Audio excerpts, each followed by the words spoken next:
یہ جو سوال آپ نے حضور اقدس صلی اللہ علیہ وسلم کے متعلق لکھا ہے نا کہ نبی کریم صلی اللہ علیہ وسلم کے تشریف لے گئے، پھر ضروریات سے فارغ ہو کے آئے اور پھر جم گئے تو وہاں 3 پتھر بن گئے تھے اور اس میں خوشبو آتی تھی اور مسجد نبوی میں لائے گئے تھے، یہ سب کی سب چیزیں جھوٹ پہ مبنی، کوئی ایسا واقعہ نہیں ہوا۔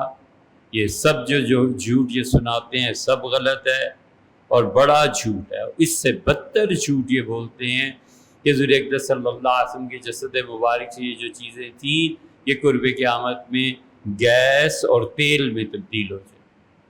یہ کفر کا جملہ ہے۔ خدا کا خوف چاہیے، خدا کا خوف چاہیے۔ حضور اقدس صلی اللہ علیہ وسلم کے پاس نہ 3 پتھر تھے، نہ وہاں سے پتھر اٹھائے گئے تھے، نہ ہی وہ آ کر کہیں بھی۔ ابن سبع نے اپنی کتاب میں اس کا ذکر کیا تھا کہ مسجد نبوی میں ہر جمعے کو لائے جاتے تھے، اس پہ خوشبو آتی تھی، سب جھوٹ۔ کتاب الشفاء میں قاضی ایاز رحمۃ اللہ علیہ نے ذکر کیا ہے اور ابن جوزی نے اس پہ سخت تنقید کی ہے، اور امام بہقی رحمۃ اللہ علیہ نے حسین ابن علوان کا نام لے کے کہا ہے کہ انہوں نے کہا یہ سب سے بڑا گپو تھا، جھوٹ بولتا تھا رسول اللہ صلی اللہ علیہ وسلم کے احادیث میں کوئی ایسی روایت کہیں بھی موجود نہیں۔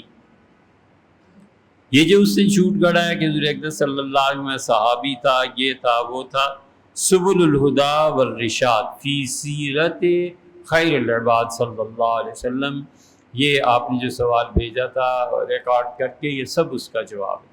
نہ بھائی ایسے پتھر تھے، نہ کوئی ایسی روایت ہے۔ شدید تنقید کی ہے اس پہ ابن جوزی نے، امام بہقی نے۔ بہقی اگرچہ خود بعض روایات میں ایسے ہی کر جاتے ہیں، لیکن یہاں پہنچ کے سب نے کہا کہ پکا جھوٹ ہے اور رسول اللہ صلی اللہ علیہ وسلم سے ایسی کوئی بات نہیں۔ جو بھی سن رہا ہے، اگر ہم اس کے بعد کی بات بھی کریں تو شاید انہیں ناگوار گزرے، لیکن 2020 میں ہم نے کہا تھا کہ جتنی اس قسم کی روایات 2 آدمی سناتے ہیں، پیر صاحب اور مولانا طارق جمیل صاحب، لوگوں یہ سب جھوٹ ہے۔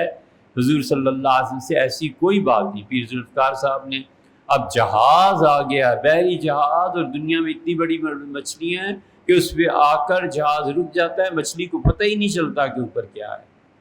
یہ اسی طرح کا جھوٹ ہے کہ 3 پتھر وہاں سے ملے اور یہ ہو گیا۔ اس وقت دنیا بھر میں ہم پہ لان تان کرتے تھے، او یہ ہو گیا، یہ ہو گیا۔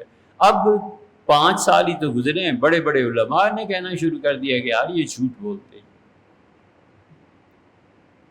ہمارا قصور صرف اتنا سا ہے کہ پہلا پتھر پھینکا تھا، باقی اور کوئی نہیں۔ ایک یہ چیز، اور دوسری چیز یاد رکھنا چاہیے، اس قسم کی بیہودہ روایات لوگ پھر اپنے پیروں کے بارے میں گھڑتے ہیں، پھر ان کا پیر پیسے بھی ڈبل کر دیتا ہے، ان کا پیر ایسے بھی ہو جاتا ہے، ایسے بھی ہو جاتا ہے۔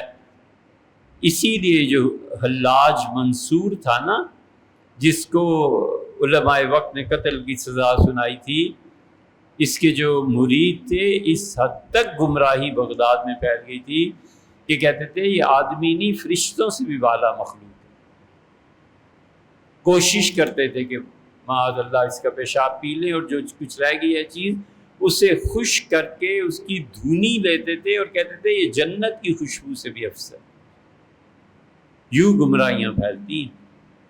ہم حضرت رسالت مآب صلی اللہ علیہ وسلم تمام تر عزت احترام یہ چیزیں، 3 پتھروں کی روایت ادھر نہیں مانتے تو کسی شیخ کا کیا ماننا ہے یار۔